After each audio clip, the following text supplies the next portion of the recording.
Bonjour à tous, j'espère que vous allez bien.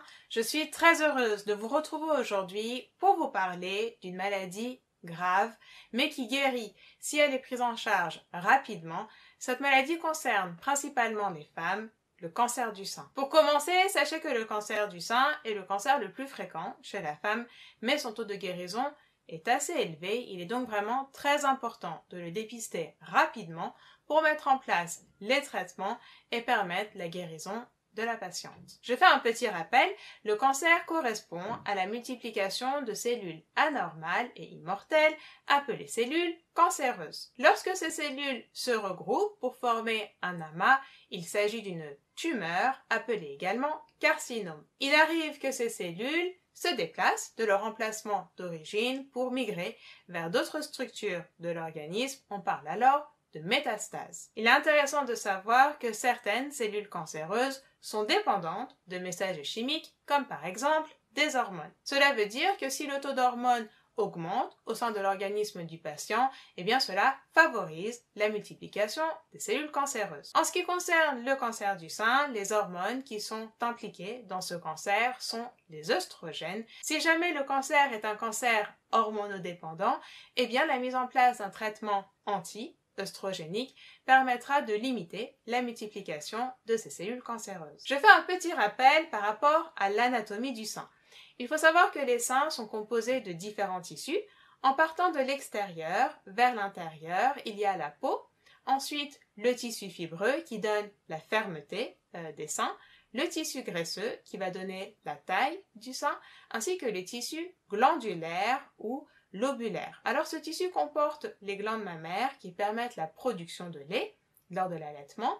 Ensuite, il y a les canaux de lactation qui vont apporter le lait vers le mamelon. Les seins contiennent également sous la peau des structures appelées ganglions qui appartiennent au système immunitaire. Il est intéressant de savoir qu'il y a différents types de cancer du sein en fonction de l'aspect des cellules cancéreuses et de leur localisation. Lorsque ces cellules se trouvent à proximité des canaux de lactation, il s'agit d'un cancer canalaire. Lorsque ces cellules se trouvent proches des lobules, c'est-à-dire des glandes mammaires, il s'agit d'un cancer lobulaire. Sachez que la majorité des cancers du sein sont de type canalaire et non invasif, c'est-à-dire que les cellules restent dans une zone bien déterminée et ne s'éparpillent pas au niveau du sein. Je tiens à vous préciser que les hommes peuvent aussi être touchés par le cancer du sein, mais rassurez-vous, cela ne concerne que 1% des cas de cancer du sein. Les principaux facteurs de risque du cancer du sein sont le sexe, donc les femmes sont majoritairement touchées par ce type de cancer. L'âge, il faut savoir que la majorité des cancers du sein sont dépistés après 50 ans. Sachez tout de même que certaines personnes peuvent être touchées à un âge plus jeune, mais cela ne concerne que 20% des cas de cancer du sein. Les autres facteurs de risque sont les antécédents familiaux ou la prédisposition génétique, c'est-à-dire s'il y a eu des cancers du sein au sein de la famille, plus le degré de parenté va être proche, plus il y a un risque pour la personne. Le fait d'avoir déjà eu un cancer du sein une première fois, eh bien, peut favoriser la récidive. L'exposition aux rayons X, cela veut dire que si jamais la personne fait beaucoup de radiographie du thorax pour d'autres problèmes, eh bien, cela amplifie le risque d'apparition du cancer du sein. Un taux d'œstrogène élevé tout au long de la vie, cela veut dire que plus une femme va avoir un taux élevé d'œstrogène au cours de sa vie, plus il y a un risque qu'elle soit touchée par le cancer du sein. Cela concerne les femmes qui ont eu leurs règles avant 12 ans, les femmes qui ont eu leur ménopause après 50 ans, les femmes qui n'ont pas eu d'enfants.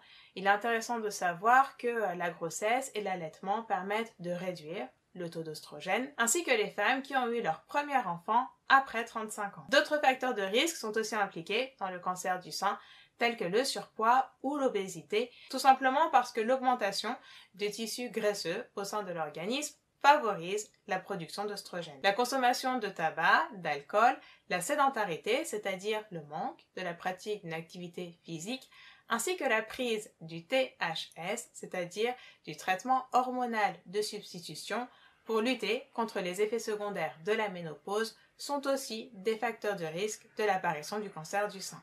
En ce qui concerne les prédispositions génétiques par rapport au cancer du sein, il faut savoir que depuis plusieurs années, 2 gènes ont été trouvés comme étant impliqués dans ce type de cancer. Ces gènes sont les gènes BRCA1 et BRCA2. Alors je fais un petit rappel, un gène est une partie de l'ADN qui permet de coder pour une autre molécule appelée ARN qui va permettre la production de différents types de substances comme par exemple des protéines. Il faut savoir que les gènes BRCA1 et BRCA2 permettent la production de protéines qui sont protectrices par rapport à l'apparition de différents types de cancers. Lorsque ces gènes sont mutés, eh bien ces protéines ne peuvent pas fonctionner de manière normale et du coup cela favorise l'apparition du cancer du sein. C'est pour ça qu'il est très important de rechercher la mutation de ces différents gènes au niveau des cellules cancéreuses chez une personne qui est affectée par le cancer du sein pour savoir s'il faut prendre en charge les autres personnes de la famille. Je tiens à vous préciser que la cause de ce cancer n'est pas réellement connue.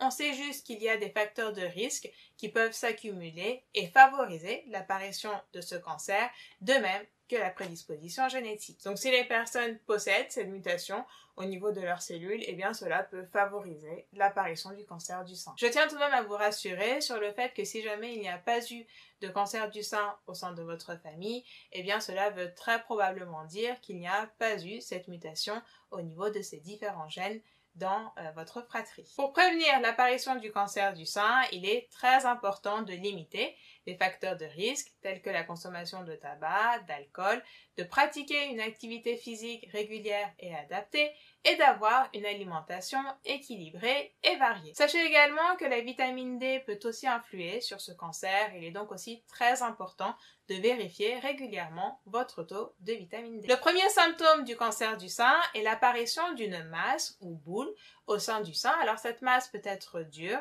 d'aspect irrégulier et elle peut également se déplacer d'un endroit à un autre. Sachez également qu'il peut y avoir un écoulement au niveau du sein ainsi qu'une modification de l'aspect de la peau ou du mamelon. D'autres symptômes peuvent accompagner le cancer du sein, comme par exemple de la fatigue, des nausées, des troubles de la vision, ainsi que des douleurs au niveau des os. Ces symptômes apparaissent le plus souvent lorsque le cancer s'est propagé au sein de l'organisme et qu'il y a des métastases. Je tiens à vous informer qu'en France, le dépistage de cancer du sein est totalement gratuit et il est fait entre 50 et 74 ans. Cela consiste à pratiquer une mammographie tous les 2 ans pour vérifier l'intérieur du sein et voir s'il n'y a pas de cellules anormales. Si jamais le médecin suspecte un cancer du sein, eh bien il peut demander une échographie ainsi qu'une biopsie. La biopsie permet d'analyser les cellules suspectées et de voir s'il s'agit de cellules cancéreuses. Sachez que la biopsie se fait sous anesthésie locale. La recherche de récepteurs hormonaux peut aussi être demandée afin de diriger les traitements. Cela veut dire que si jamais la multiplication de ces cellules est sous l'influence du taux d'œstrogène, eh bien la prise d'anti-œstrogéniques permettra de stopper cette multiplication anormale de cellules. La recherche de la mutation des gènes BRCA1 et BRCA2 peut aussi être demandée pour savoir s'il faut prendre en charge d'autres personnes de la famille. Si jamais des antécédents de cancer du sein existent au sein de la famille, le suivi sera plus personnalisé. Des échographies pourront être demandées régulièrement. Sachez que l'échographie ou la mammographie sont généralement demandées entre le 8e et le 12e jour après le début des règles, tout simplement parce que les seins sont moins douloureux dans cette période. Les traitements du cancer du sein consistent à limiter la prolifération des cellules cancéreuses et à les détruire. Il s'agit de la chirurgie, de la radiothérapie, appelée également rayon ionisant, et de la prise de différents types de médicaments. La chirurgie permet de retirer la tumeur, alors quelquefois une ablation du sein ou d'une partie du sein peut être réalisée. Ceci s'appelle une mastectomie. Après la mastectomie, une radiothérapie peut aussi être effectuée pour être sûr que toutes les cellules cancéreuses ont disparu. La radiothérapie permet de détruire les cellules cancéreuses en les ciblant très précisément. Enfin, les médicaments sont de différents types. Il y a les anti-œstrogéniques qui vont permettre de limiter la multiplication des cellules cancéreuses hormonodépendantes. La chimiothérapie et la thérapie ciblée permettent de limiter la multiplication des cellules cancéreuses. Ces traitements médicamenteux permettent de stopper le développement et la multiplication des cellules cancéreuses. Enfin, j'attire votre attention sur le fait qu'il est vraiment impératif d'avoir un suivi régulier pour empêcher la récidive. J'en ai fini pour cette vidéo consacrée au cancer du sein. J'espère vraiment qu'elle vous a permis de mieux comprendre ce cancer et les différents facteurs de risque. Alors surtout, n'hésitez pas à vous faire dépister, car je le répète et je le redis, la prise en charge rapide est vraiment essentielle dans ce type de cancer. Je tiens à m'excuser par rapport aux différents bruits sonores que vous pouvez entendre au fond de cette vidéo.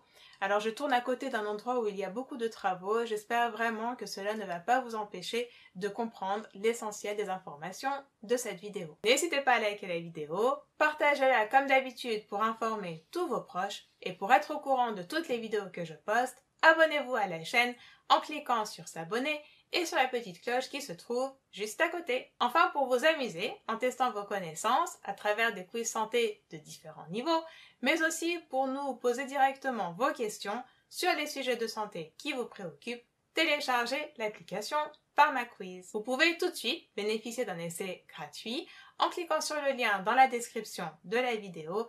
Sachez également que les abonnements sont vraiment très accessibles, donc n'hésitez pas à installer cette application que j'ai créée pour vous et à me dire ce que vous en avez pensé, car vous le savez, votre avis compte énormément pour moi. Je vous dis à très vite pour de nouvelles vidéos et d'ici là, bien évidemment, prenez soin de vous.